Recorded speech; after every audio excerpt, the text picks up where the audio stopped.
Lucas capítulo 10, versículos de 25 a 37. Certo dia, um especialista da lei se levantou para pôr Jesus à prova com esta pergunta: Mestre, o que preciso fazer para herdar a vida eterna? Jesus respondeu: O que diz a lei de Moisés? Como você a entende?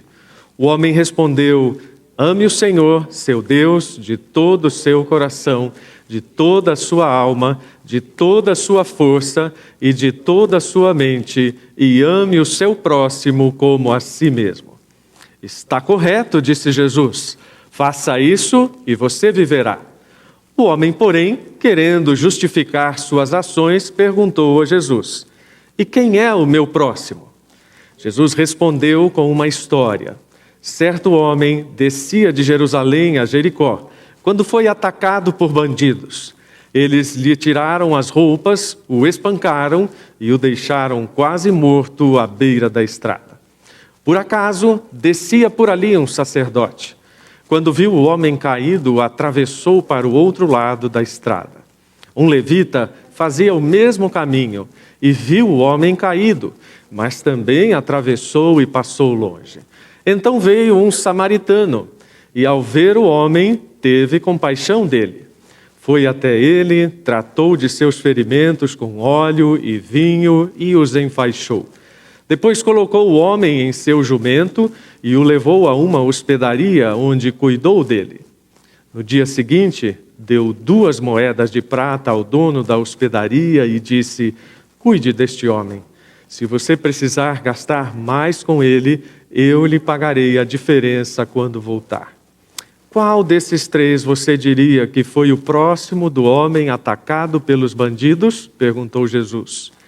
O especialista da lei respondeu: Aquele que teve misericórdia dele. Então Jesus disse: Vá e faça o mesmo.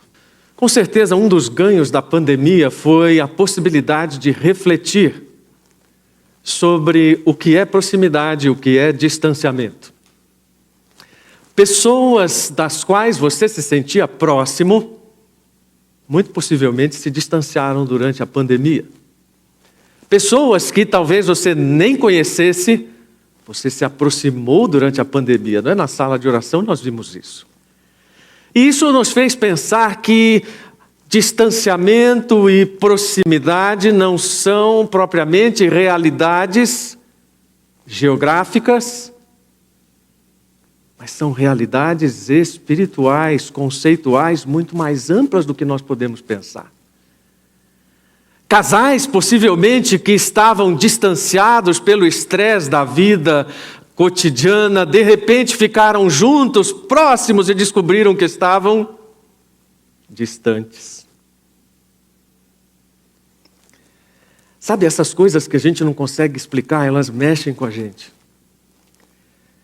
E toda vez que a gente tem uma dificuldade para explicar esse tipo de coisa que não se mede, isso cria um mal-estar. Afinal, o que é mais importante? É realmente estar presente aqui com toda a possibilidade que isso causa? Ou é ter uma boa comunhão virtual? Olha, o que é realmente importante é você saber equacionar tudo isso dentro da perspectiva de Deus. E saber lidar com todas as grandezas que estão implicadas nesse relacionamento com Ele, ainda que na nossa pequenez. E como é difícil isso, né? Deus se revela a nós tão pequenos, e nós tão pequenos precisamos lidar com coisas tão grandes a respeito de Deus. Até algumas coisas que a gente lê na palavra, né? Quando a gente lê na palavra, 1 dia para o Senhor são como 1000 anos, né? Aí tem aquele sujeito gaiato que leu esse texto e disse assim: Senhor, então me dá 1 milhão. E Deus disse: espere 1 minuto. Grandezas. A ideia de grandezas nos incomodam nos incomoda porque nós não sabemos exatamente mensurá-las, como eu disse. E quando Jesus então lidava com as pessoas e confundia isso, as pessoas ficavam confusas.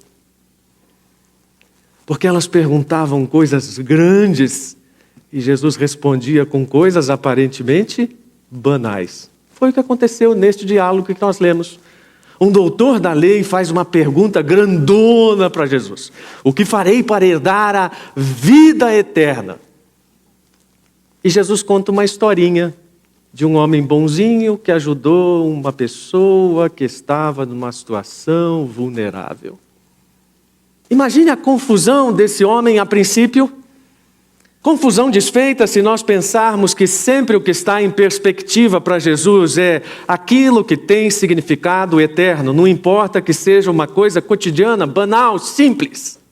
Por isso que muitas vezes nós desparafusamos, vamos usar uma palavra bem banal, bem comum, nós desparafusamos em relação ao sentido das coisas, porque não conseguimos conectar essas verdades eternas com as pequenas práticas do cotidiano. Não conseguimos entender como é que pequenos atos de obediência podem gerar consequências tão grandes. Por isso que o ensino de Jesus sempre caminhou nesse sentido. Olha, viva aqui o agora. Faça esforço para ser ético, faça esforço para ser justo, mas tudo isso precisa estar conectado com a minha pessoa, com os meus valores, com o meu reino e com a eternidade que tudo isso anuncia. Porque senão, não haverá valor. Quando lemos o texto, a nossa primeira ideia é que aquele homem começou a travar um diálogo que nos parece intelectual, mas não é. E aí reside o brilho de toda a história. É uma história que todo mundo aqui conhece de tantas formas e de tantas maneiras, e não é propriamente aquilo que você já conhece que faz diferença, mas é aquele detalhe sobre o qual você nunca foi alertado, que tanto tem a nos ensinar. Um doutor da lei se levantar diante de Jesus para fazer uma pergunta sobre a lei e sobre as verdades eternas parece a coisa mais normal, né? Desde que isso não seja feito de uma forma desafiadora. Primeiro porque naquela época todo discípulo se levantava, ou melhor, todo mestre se sentava para ensinar. E os outros para aprender. Quando alguém se levantava, jamais era para questionar ou para discutir, mas sim para ensinar. A Bíblia diz que aquele homem se pôs de pé para perguntar a Jesus. Desprezou a sua posição humilde que poderia ter diante de Jesus e fez valer a presunção da sua posição para colocar diante de Jesus uma pergunta que parecia realmente importante, mas que era ruim e presunçosa. Por que ruim e presunçosa? Ruim porque qualquer advogadozinho mequetrefe saberia raciocinar que herança a gente não faz por merecer, herança a gente simplesmente herda. Portanto, não caberia fazer uma pergunta como essa ao mestre, dizendo: o que farei para herdar? A pergunta é ruim, mas a pergunta é presunçosa também. Porque pressupõe o privilégio que todo judeu julgava ter de herdar o reino de Deus, afinal era o povo eleito, o povo do Messias. Além disso, havia toda a sua condição de pessoa privilegiada e superior em relação ao conhecimento da própria lei. Nós precisamos lembrar que naquela época as pessoas superiores consideravam as que não conheciam a lei verdadeiras pessoas desprezíveis. Era assim que os rabinos se referiam. Quem não conhece a lei é desprezível. Então não é apenas uma pergunta, não é apenas uma questão a respeito da vida eterna, é muito mais. É uma presunção de superioridade, é uma presunção de capacidade de questionar Deus naquilo que nenhum ser humano consegue resolver com nenhuma religião. Porque todas as religiões do mundo têm dois grandes problemas básicos. A primeira delas é como alcançar uma vida melhor. Cada uma tem as suas propostas. A segunda é como lidar com uma vida melhor que precisa ser alcançada a partir de algo que não está em mim, mas que vem de fora para dentro. E também há variadas propostas. Então, na verdade, a pergunta do homem, ela é emblemática em relação ao meu coração, em relação ao seu coração, quando eles se levantam diante de Deus para fazer perguntas assintosas para Deus. É triste dizer isso, mas aquele homem, ele se levanta para demonstrar o mesmo problema do meu coração. Quando eu resolvo desafiar Deus. E existem várias maneiras de desafiar Deus, viu? Até parecendo piedoso, com carinha de bondoso. Mas todos nós sabemos a rebeldia que há no nosso coração. Todos nós sabemos como o nosso coração é inclinado a se levantar diante de Deus para questioná-lo sobre tudo e sobre todas as coisas. Um sociólogo, teólogo, diz que nós vivemos hoje na cristandade uma crise chamada crise de plausibilidade da fé cristã. E não é uma crise causada pelas pessoas que não são cristãs, é uma crise causada pelos cristãos,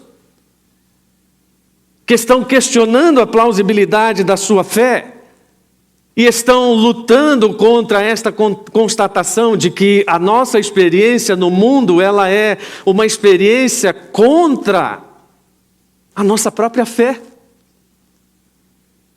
Isso é, sob certo aspecto, absurdo. Mas nós estamos sendo bombardeados com todo tipo de mensagem querendo nos convencer que o secularismo é a verdade. E que as respostas que precisamos serão encontradas na ciência, nos recursos. Já falei disso pelo menos uma vez, que eu me lembre agora recentemente, no começo do ano. Então, por mais paradoxal que seja, nós precisamos lembrar aquilo que a palavra nos diz, que o pecado distorce a nossa percepção da realidade. E nos leva a pensar que as Escrituras e tudo aquilo que elas falam a respeito do pecado, principalmente, não é suficiente para a nossa existência, para a nossa compreensão e principalmente para a nossa percepção de eternidade. O Espírito Santo trabalha constantemente para mudar essa nossa atitude, para nos convencer a respeito disso que estamos lendo e para lembrar principalmente de que aquilo que está na palavra não precisa ser melhorado. Porque quando lemos as Escrituras e nos rebelamos contra elas, e eu não estou falando de contextualização, não estou falando de aplicação, mas estou falando do questionamento que corações rebeldes fazem das Escrituras, na tentativa de melhorá-las. Não precisamos melhorar as Escrituras. Não precisamos levantar diante de Jesus para fazer perguntas capciosas a respeito de realidades personificadas pelo próprio Jesus. Quando isso acontece, Jesus tem uma forma muito misericordiosa de lidar com a gente. Eu fico pensando quantas respostas mal criadas Jesus poderia ter dado para todas as pessoas que lhe fizeram perguntas impertinentes. Com umas, Jesus lidou com a conhecida maiêutica, né? Perguntas com perguntas, e vai pergunta, volta pergunta, às vezes até enervante, né? Com outros, Jesus foi categórico nas respostas e afirmações a respeito da Bíblia. Com esse doutor, ele devolve a pergunta. E diz, o que diz a Bíblia? O que dizem as Escrituras na linguagem daquela época. E aquele advogado, então, repete aquilo que o que dizem as Escrituras. Mas há uma pergunta mais perspicaz. Como você a entende? Parece que Jesus está dando uma liberdade, né, para a gente entender. Não. Jesus está simplesmente aferindo aquilo que ele está olhando a respeito da palavra e qual é a percepção dele. Até porque ele corria um risco de repetir aquilo que todo mundo dizia. Numa época em que não havia redes sociais, em que não haviam cultos propriamente hoje, como a gente tem, ensinos, livros, na forma como temos, como é que as pessoas aprendiam? Pela repetição. Um rabino dizia coisas várias vezes a seus discípulos, até que eles aprendessem. Então, de forma que alguém, um doutor da lei, quando repetia alguma coisa, já tinha ouvido aquilo de vários.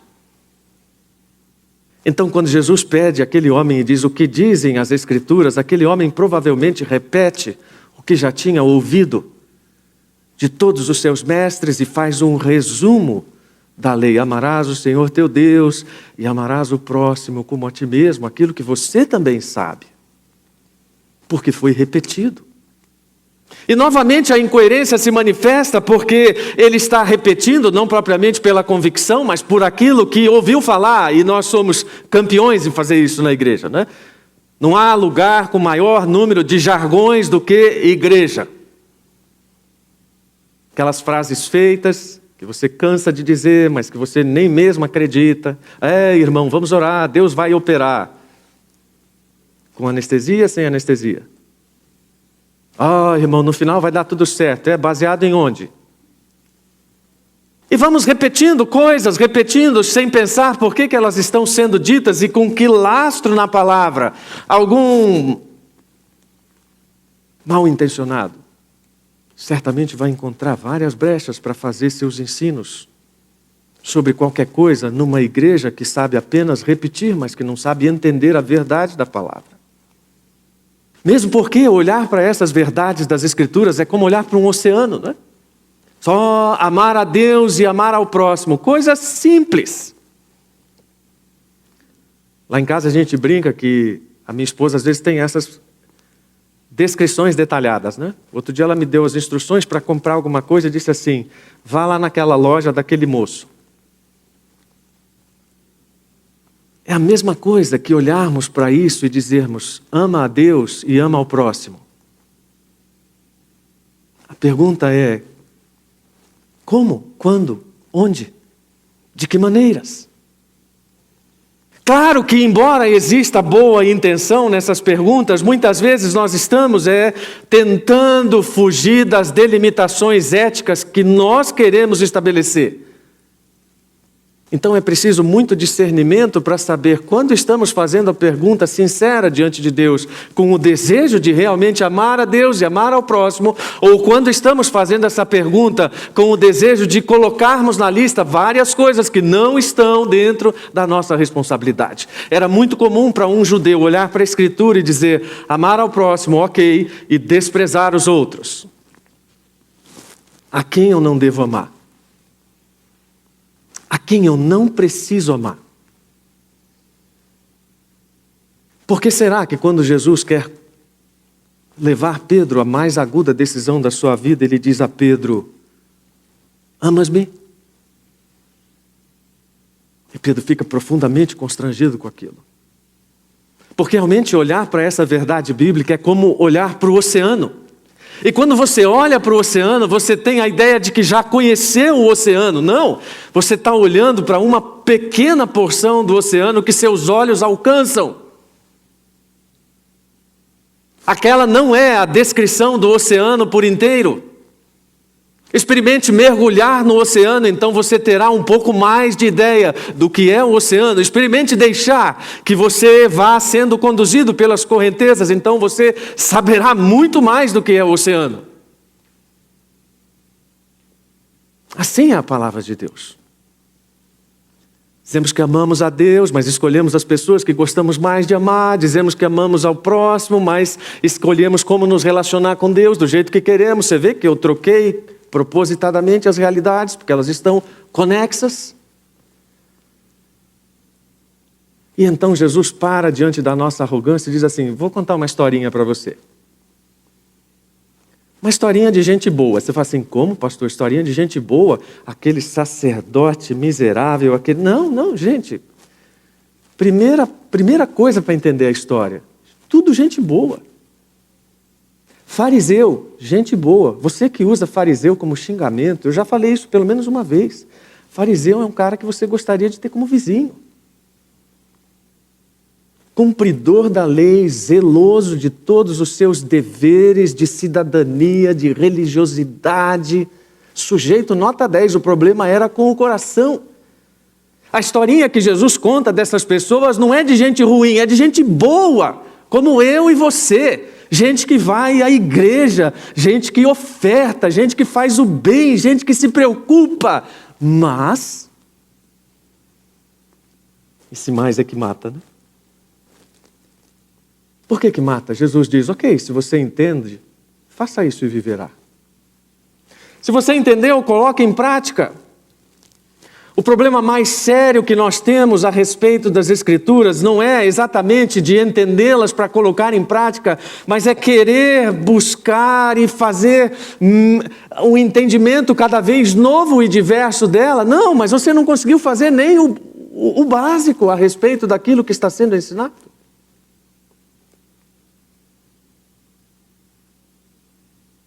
Então, ao contarem a história, o que está em perspectiva é aquilo que Jesus quer ensinar, não propriamente a respeito dos outros, mas a respeito de nós. A gente não entende a história do bom samaritano se a gente ficar pensando que é sobre outras pessoas. E essa é a primeira perspectiva para a gente começar e terminar. Porque quando eu falo que essa é a primeira, você desanima pensando, nossa, ele vai até 10. Não, então é a primeira e a última para a gente terminar. Não é sobre os outros, é sobre a gente. Não é sobre gente ruim e gente boa, é sobre gente ruim todo mundo, incluindo eu e você.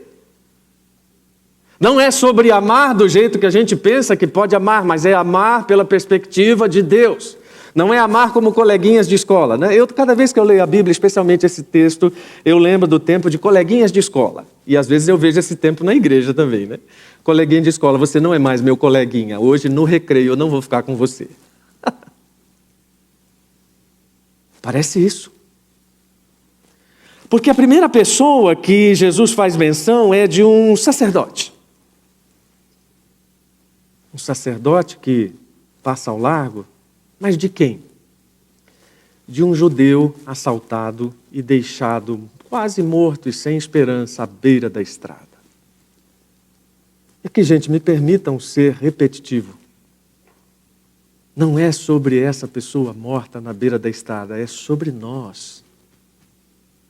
Para que nós não sejamos pessoas que têm a capacidade de cultuar a Deus e passar ao largo das necessidades que o próprio Deus coloca diante de nós. Aquele sacerdote provavelmente estava voltando de todas as celebrações feitas em Jerusalém. Havia grande número de sacerdotes e levitas que moravam em Jericó, aproximadamente 30 quilômetros abaixo. E então, terminado o culto, era comum que sacerdotes e levitas descessem pela estrada para suas casas em Jericó. Uma estrada sinuosa, perigosa, por isso preferida por assaltantes pela facilidade de fugirem após cometerem seus assaltos. Então, olha só que coisa estranha, o homem acaba de cultuar a Deus. É a mesma coisa, né? Que eu saí daqui, prego, e aí então encontro ali do lado do meu carro um mendigo e digo para ele, dá licença que eu preciso ir embora. E ele me pede comida, eu digo, não, por favor, não tenho tempo agora. O paralelo é bem coerente. Porque o que está em questão aqui não é a posição, mas é a falta de percepção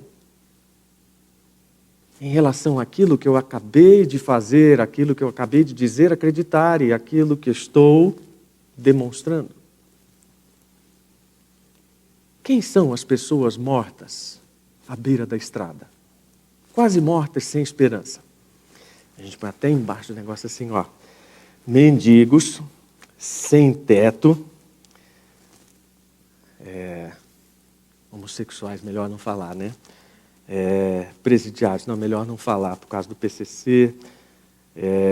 Quem são mesmo? Essa lista vai ficando do tamanho da nossa conveniência. Gente quase morta, sem esperança, à beira da estrada, que a gente prefere colocar como um rótulo de subhumanidade, por causa dessa conveniência, por causa dessa falta de disposição e por causa dessa atitude de rebeldia em relação a Deus. Outra observação, gente morta e sem esperança não é gente pobre, viu, gente? Na prática evangélica, nós temos o péssimo hábito de achar que toda vez que a Bíblia fala em excluídos e todas essas pessoas, ela está se referindo apenas às pessoas de baixa condição social. Pode ter um vizinho na cobertura do seu prédio, com todos os recursos, morto e sem esperança à beira da estrada, precisando da sua ajuda. Então isso muda a nossa perspectiva, porque não é condição social, mas é a nossa disposição de aproximação. E então agora a gente começa a entender porque o levita vai passando e também sai de largo por causa da mesma coisa. É bem provável até que tenham estado ministrando juntos. Pode ser que um estivesse vendo o outro e um diz o seguinte: se o sacerdote não fez, por que eu vou fazer? E ele também não faz nada por aquela pessoa. Um importante demais para parar, o outro ocupado demais para parar. E todos eles dizem a mesma coisa: não temos o que fazer. Mas eis que surge um samaritano, chamado pelos judeus de povo estúpido, e daí para frente coisas horríveis que você já sabe, você que ouve sobre a Bíblia. E eu não quero repetir, mas eu quero citar uma paráfrase do Rubem Alves. Rubem Alves foi um ex-pastor presbiteriano de inegável talento literário, que escreveu uma paráfrase da parábola do bom samaritano chamada O Bom Travesti.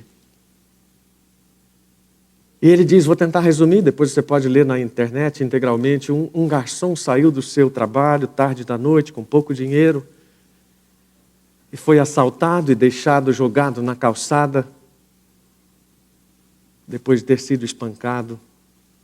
E logo no começo do dia, então, um padre, passando de carro, indo para a missa, viu aquele rapaz jogado e parou do lado dele, sentiu pena dele, parou o carro, desceu, foi até o rapaz e disse: meu pobre rapaz, o que houve? O rapaz já nem condições de falar. E ele diz assim: nossa vida é um vale de lágrimas mesmo, você tem que se contentar com o sofrimento, e olha, fique feliz por sofrer como Cristo, alguma coisa como isso, mas eu te absolvo dos teus pecados. E ele foi, pegou o carro e foi celebrar a missa. Não precisa ficar preocupado que eu vou pôr pastor na história também, quer dizer, o Rubem Alves, né? Então ele diz que depois vem um pastor, e o pastor também passa de carro, indo para dirigir uma reunião de oração logo no começo do dia. E ele vê o rapaz, abre o carro e vai até o rapaz e diz: olha, meu jovem, que coisa triste, né? Certamente você está aí por causa dessa vida de pecado, não vai à igreja, mas você quer aceitar Jesus? E então ele fala de Jesus e da salvação, e o rapaz dá um gemido: aceitou a Cristo, entra no carro, ganha mais uma alma para Cristo e vai então para o seu culto. E passa então um espírita, sente pena do rapaz ali jogado, para e diz ao rapaz: essa lei do karma, né? Você certamente está pagando pelos pecados que você cometeu em outra encarnação. Na verdade, você deve dar graças a Deus por esses bandidos que ajudam você a pagar essa dívida kármica.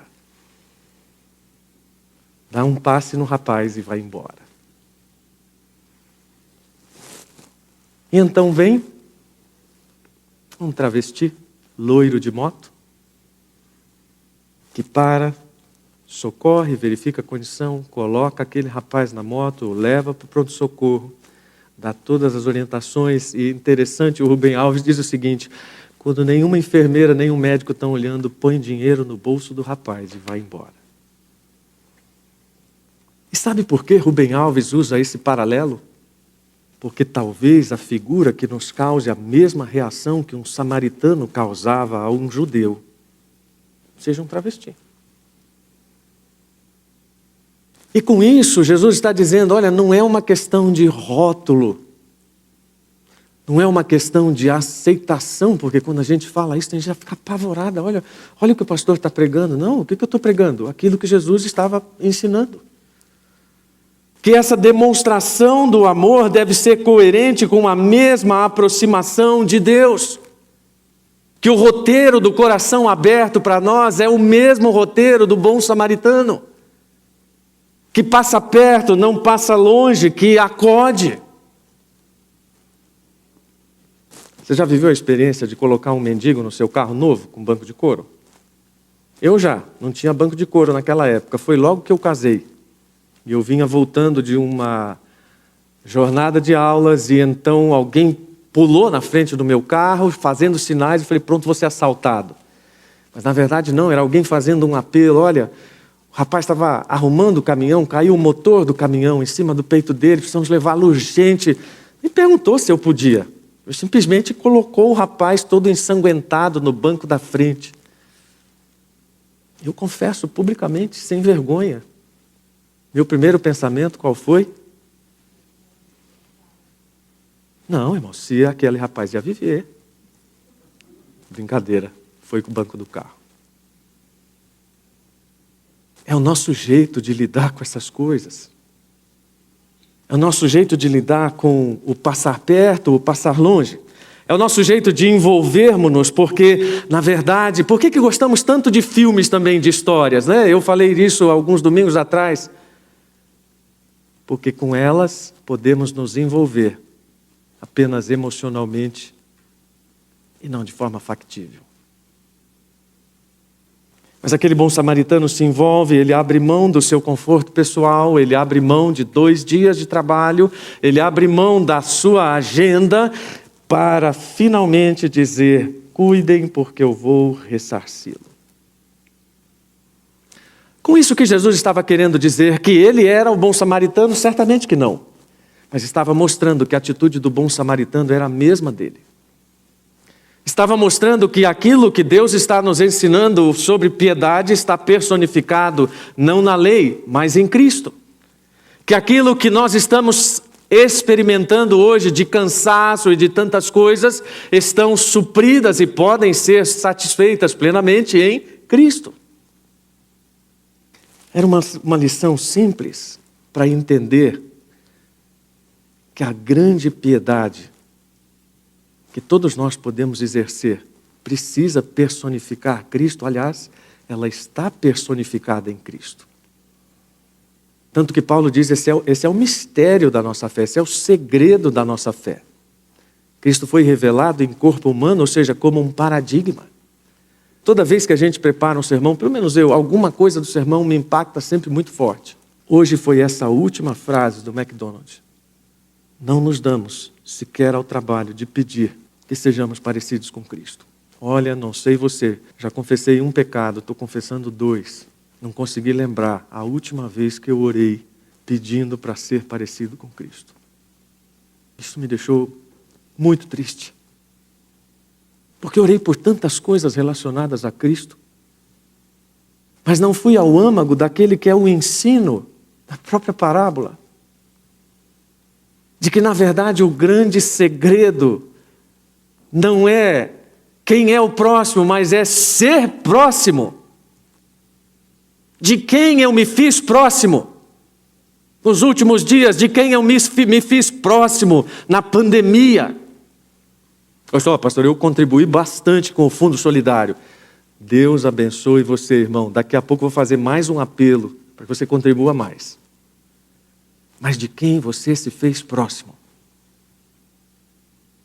Fazer-se próximo é imitar o movimento de Deus em relação a nós, entendendo que essa vida que Ele está propondo para a gente, uma vida que realmente importa, não é da minha perfeição, mas é exatamente o contrário, é da minha confissão de que não sou adequado, de que aquilo que eu penso que é suficiente para Deus não é. E essa é a razão de termos Cristo, para que Ele satisfaça aquilo que nós não temos condições de satisfazer. Às vezes me sinto triste também. Vou confessar 3 pecados. E diz que 1 é bom, 1 é pouco, 2 é bom, 3 é demais. Né? Então isso não vou confessar não. Mas que tristeza é não ter essa percepção de que estamos nos gabando diante de Deus. Às vezes até com áreas de piedade. A vida que Deus está nos propondo é uma vida de busca pelo que tem valor para Deus. Um dos ganhos dessa pandemia, uma porção de gente precisou rever seus valores. E toda vez que Deus permite que isso aconteça, isso é ganho para nós. Assim como é ganho desafiar o nosso senso de conveniência pessoal. Vou fazer um desafio para você nessa semana. Experimente nessa semana quebrar sua agenda em favor de alguém. Vai ser para orar. Eu gosto muito de fazer isso. Parar um tempo, ou às vezes até ir à pessoa. Quer dizer, estou orando por você. Aliás, foi muito engraçado, gente. Semana passada, eu peguei o carro, saí de casa para ir até uma pessoa fazer isso. Me senti tão estranho. 6 meses não fazia isso. O que é pegar o carro e sair como um pastor para atender uma pessoa? Eu não sabia mais o que era isso, é tudo online. A vida que realmente importa reproduz o amor de Deus e a graça dele nas nossas vidas. Primeira pergunta: quem são as pessoas quase mortas e sem esperança à sua volta? Segunda pergunta: que movimentos você fez, tem feito, está fazendo para se aproximar dessas pessoas, para ser o próximo delas? Como é que esses seus movimentos refletem a graça de Deus? Oremos. Senhor, obrigado por nos confrontar de tantas maneiras com a Tua palavra, a respeito do Teu amor, a respeito do que tem valor eterno, que é oferecido a nós em Cristo, a respeito das nossas disposições tão ruins em geral, a respeito das nossas percepções tão equivocadas sobre pessoas, e nosso desejo sempre de rotulá-las para excluí-las do alcance da nossa ação, da nossa bondade e principalmente de Deus, como se pudéssemos fazer isso. E ajuda-nos a sermos também, não apenas pessoas que se importam, que se fazem próximas, mas uma comunidade que se importa. Uma comunidade que se faz próxima para ser igual a Cristo. E eu não sei se tem alguém como eu que não conseguiu lembrar a última vez que orou pedindo para ser parecido com Cristo. Mas se houver, perdoa-nos. E que sejamos sinceros para dizer isso. E corrigirmos a nossa oração. Muito obrigado, Pai, em nome de Jesus. Amém.